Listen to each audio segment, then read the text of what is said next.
Pandemi COVID-19 mempengaruhi penjualan sapi untuk perayaan Hari Raya Idul Adha 2020 di Kota Palembang.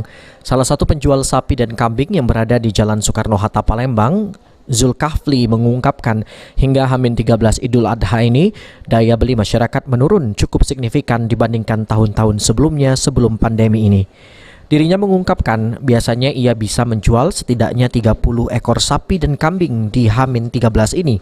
Namun di tahun ini baru 10 ekor yang terjual dengan rincian 8 ekor sapi dan 2 ekor kambing.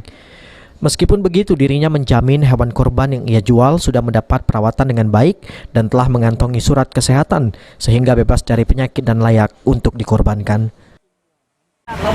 Tahun kemarin itu habis 36 ekor. 36 ekor ya. Sapi 47 kambing. Hari ini kambing baru terjual 2 ekor. Jadi mengalami penurunan Pak penjualan kita Pak? Bukan mengalami penurunan, anjlok benar. Anjlok benar Pak? Iya. Berapa persen mungkin Pak? Lah sampai sekarang baru terjual 10 ekor.